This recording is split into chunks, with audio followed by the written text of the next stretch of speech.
کبھی کوئی اور چیز استعمال کرتے ہیں. کتنے سارے مجرم ہیں ہے نا، وہ سیاسی لائن میں کیوں آ گئے؟ سیاسی پاور حاصل ہو جائے گا تو ہماری فائلیں دبی رہے گی، راز بند کے بند رہیں گے. تو یہ دنیا کا معاملہ ہے. تو دنیا میں انسان قوت استعمال کرتا ہے راز کو چھپانے کے لیے، اور مددگار حاصل کرتا ہے، سیاسی پناہ اگر دینے والوں کو استعمال کرتا ہے، ان کی پناہ حاصل کرتا ہے. لیکن وہ دن ایسا ہوگا جس دن انسان کی خواہش کے باوجود راز چھپے نہیں رہیں گے، ظاہر ہو جائیں گے، سب کے سامنے آئیں گے. اچھے راز بھی ہوں گے اور برے راز بھی ہوں گے. کچھ راز ایسے ہوں گے ہم چاہیں گے یہ چھپ جائیں لیکن وہ سامنے آ جائیں گے، اور کچھ راز ایسے ہوں گے جو دنیا میں ہم نے چھپانا چاہا تھا. بہت سارے نیک اعمال ہم کرتے ہیں دنیا والوں کو پتہ نہ چلے، لیکن اس دن وہ سامنے آ جائیں گے، اس دن ہمیں خوشی ہوگی. دیکھو یہ اچھی حقیقت ہماری، اور اچھا راز، اچھی پوشیدہ چیز دنیا والوں کے سامنے آئی. تو ہر طرح کے راز کھولے جانے کا وہ دن ہوگا. طارق النجم الثاقب ان کل نفس لما علیہا حافظ فلینظر الانسان مما خلق من ماء دافق یخرج من بین الصلب والترائب.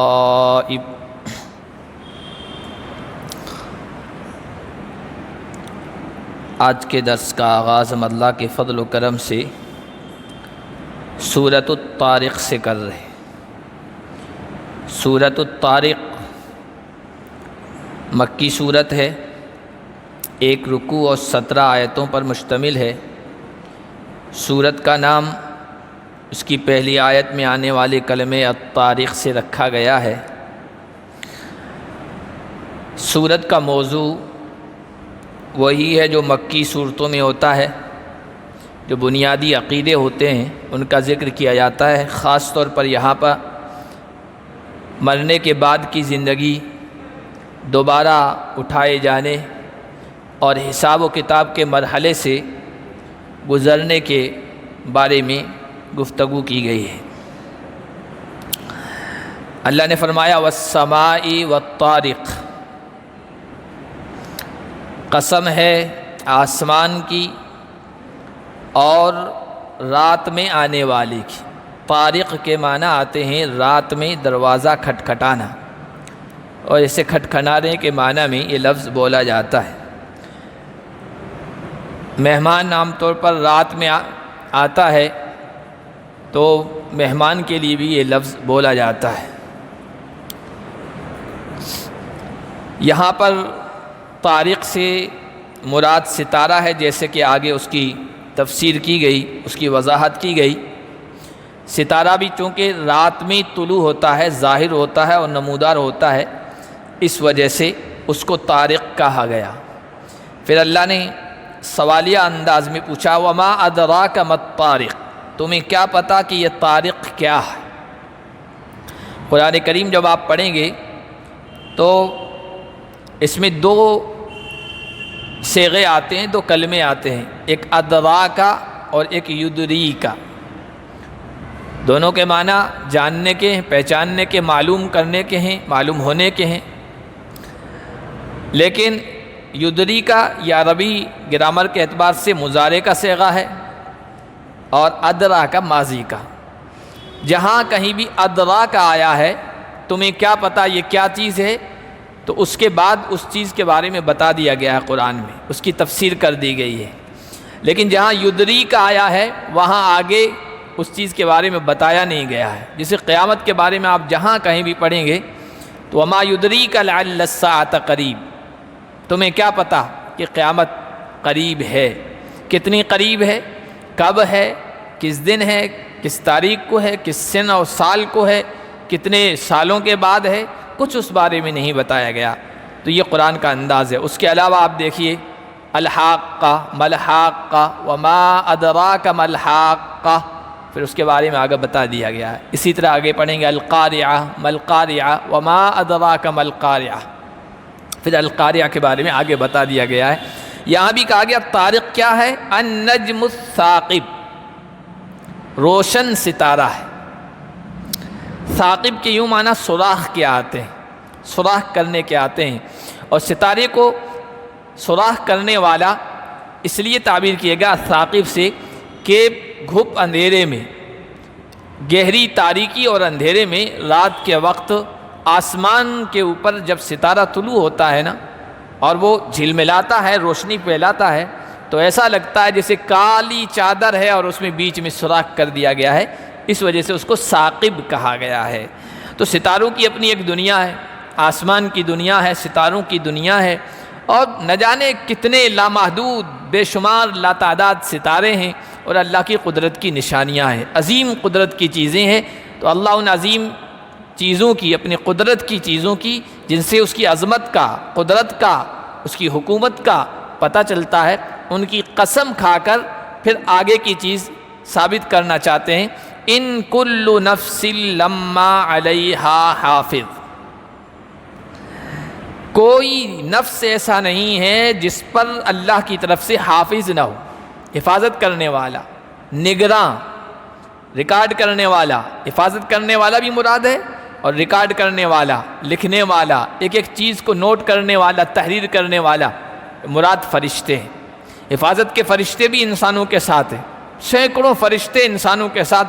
ایک روایت میں 160 فرشتوں کا ذکر ہے انسان کے ساتھ لگے ہوئے، ان میں سے 7 فرشتے ایسے ہیں جو اس کی حفاظت کرتے ہیں، اور اگر وہ فرشتے نہ ہو، 13ویں پارے میں اس کا ذکر کیا، لَهُ مُعَقِّبَاتٌ مِّن بَيْنِ يَدَيْهِ وَمِنْ خَلْفِهِ يَحْفَظُونَهُ مِنْ أَمْرِ اللَّهِ، اللہ کے لیے، اللہ کی طرف سے انسان کے لیے، انسان کے آگے پیچھے چلنے والے فرشتے ہیں جو اس کی حفاظت کرتے ہیں۔ اور اسی حدیث میں آیا کہ اگر یہ فرشتے حفاظت کرنے والے نہ ہوتے، لَاخْتَطَفَتْهُ الشَّيَاطِينُ، شیاطین اور جنات انسان کو چک لیتے، نقصان پہنچا دیتے۔ اسی طرح بہت سارے حادثات سے بچ جاتے ہیں ہم، کہ آج تو مرتے مرتے بچے، ایکسیڈنٹ ہوتے ہوتے ہوا، یہ کوئی اتفاقاً نہیں ہوتا، وہ فرشتے ہوتے ہیں جو حفاظت کرتے ہیں، آڑے آ جاتے ہیں۔ تو وہ حفاظت کرنے والے فرشتے اور ریکارڈ کرنے والے فرشتے ہیں، یہاں پر یہی مراد ہے، ریکارڈ کرنے والے۔ تمہاری ایک ایک چیز نوٹ کی جا رہی ہے، ایک ایک چیز کو لکھا جا رہا ہے، ریکارڈ کیا جا رہا ہے۔ یہ مت سمجھو کہ یہ دنیا ہے، جو کچھ کریں گے بس یہیں ختم ہو جائے گا، بلکہ ریکارڈ محفوظ ہو رہا ہے، اور محفوظ اس لیے کہ جا رہا ہے آگے تمہیں اس کا سامنا کرنا ہے، اچھا ریکارڈ ہوگا یا برا ریکارڈ، اس کا نتیجہ، رزلٹ اسی اعتبار سے آئے گا۔ فَلْيَنْظُرِ الْإِنسَانُ مِمَّا خُلِقَ، یہ مرنے کے بعد کی زندگی کا انکار کرنے والا انسان اور حساب کتاب کا انکار کرنے والا انسان، یہ انکار کیسے کر سکتا ہے؟ اپنی تخلیق پر غور کرے، انسان دیکھے کس چیز سے وہ پیدا کیا گیا ہے۔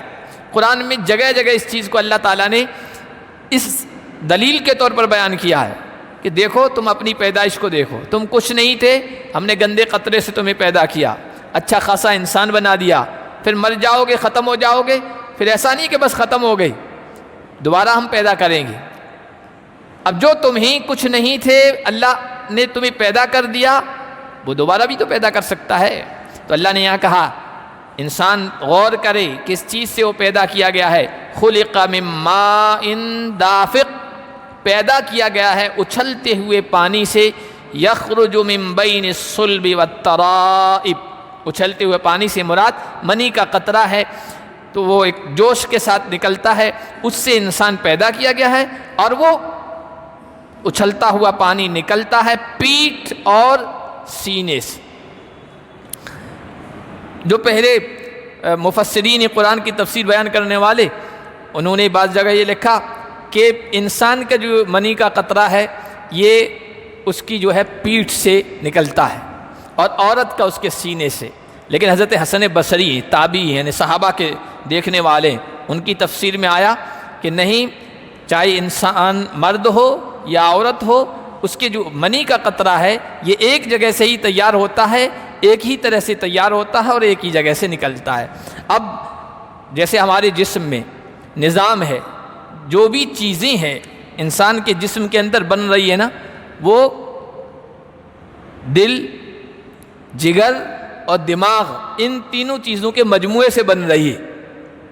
جگر سے ان چیزوں کے پیدا ہونے میں، تیار ہونے میں جگر کا کردار ہے، دل کا کردار ہے اور دماغ کا کردار ہے۔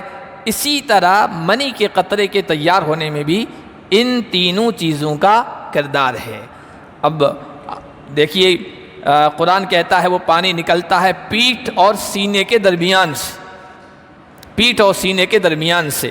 اب یہ جو سینہ ہے، ترائب جس کو کہا گیا، یہ ہڈیاں پسلیاں یہ جو ہیں ان کو ترائب کہا گیا ہے، اور صلب پیٹھ پیچھے ہے، تو یہ سینہ آگے آ گیا، پیٹھ پیچھے آ گئی، اور دماغ بھی اپنا کردار ادا کرتا ہے کہ ایک سفید تار ہے جو دماغ سے شروع ہوتی ہے، گردن سے گزرتے ہوئے پیٹھ کو پار کرتے ہوئے ریڑھ کی ہڈی تک، کمر تک جا پہنچتی ہے، اور اس میں ایک نخاع گودا ہوتا ہے، وہ جب اپنا حرکت کرتا ہے تو یہ منی کے قطرات آگے جاتے ہیں، انسان کے جو فوطے ہیں اس میں وہ منی کے قطرات جمع ہوتے ہیں، وہ اس کا سینٹر ہے، مرکز ہے۔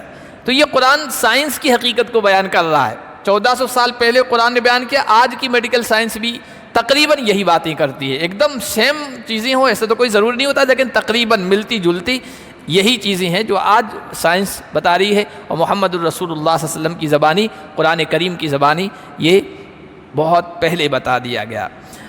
اِنَّهُ عَلَىٰ رَجْعِهِ لَقَادِرٌ، جو اللہ انسان کو اس اچھلتے ہوئے پانی سے پیدا کرنے والا ہے، بے شک وہ انسان کو دوبارہ پیدا کرنے پر بھی قادر ہے۔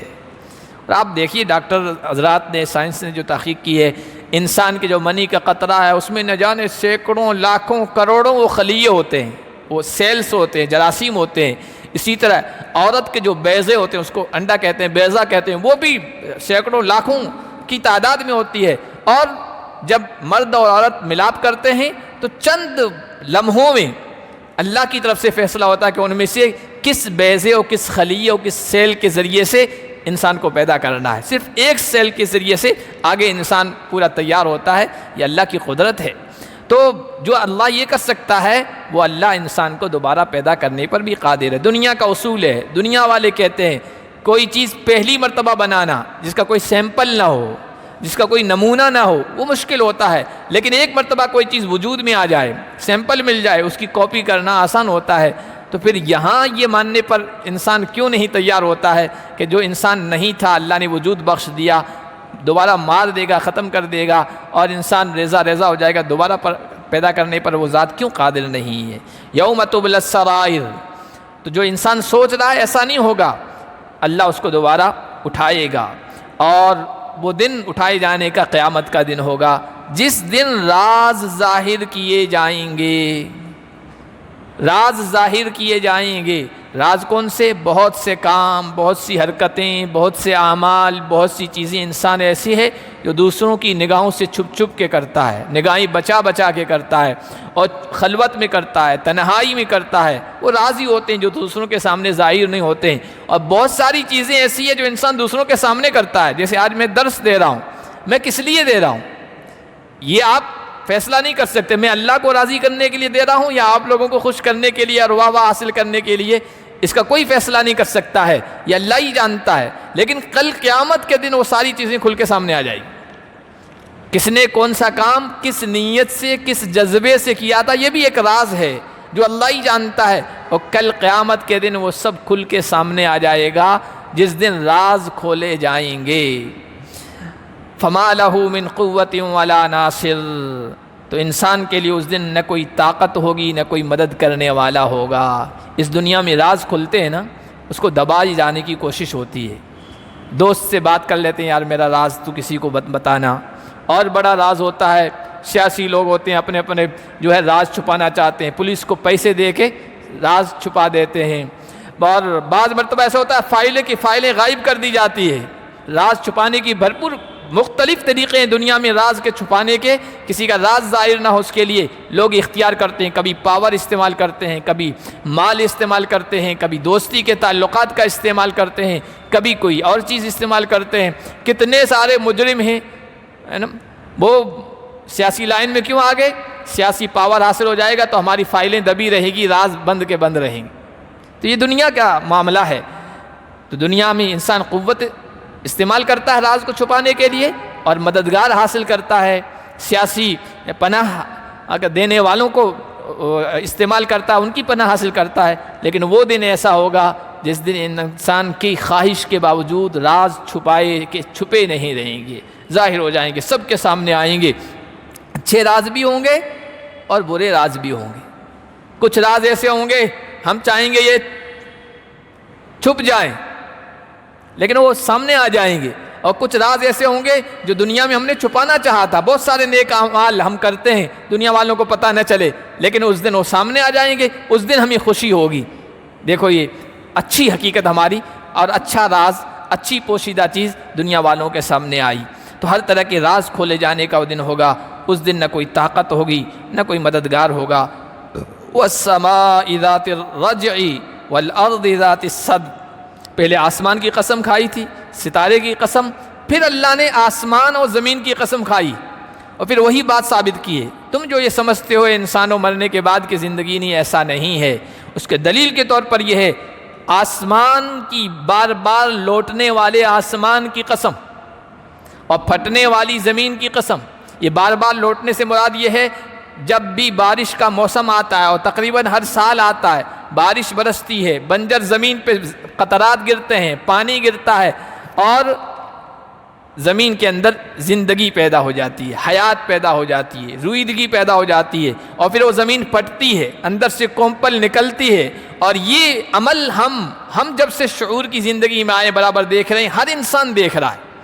یہی تو مرنے کے بعد کی زندگی کی ایک مثال ہے جو قرآن بار بار بیان کرتا ہے۔ زمین بھی مردہ ہے، جاؤ جہاں پر پانی نہیں نکلتا ہے، جہاں بورنگ نہیں ہے، جہاں کنویں کا پانی ایسا نہیں ہے جس سے کھیتی کی جا سکے، بنجر علاقہ ہے، کچھ نہیں ہوتا ہے، لیکن جیسے یہ بارش برستی ہے، اس بارش کے چند دنوں کے بعد اس زمین پر بھی ہری چادر، مخملی چادر بچھ جاتی ہے، اور وہ بنجر علاقہ بھی کشمیر کی وادیوں کا مقابلہ کرتا ہوا نظر آتا ہے۔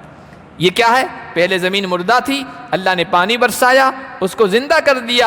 اے انسان، اسی طرح ہم تم کو مردہ کر دینے کے بعد، ختم کرنے کے بعد دوبارہ زندہ کر سکتے ہیں۔ اس لیے اللہ نے بار بار برسنے والے آسمان کی اور پھٹنے والی زمین کی قسم کھائی۔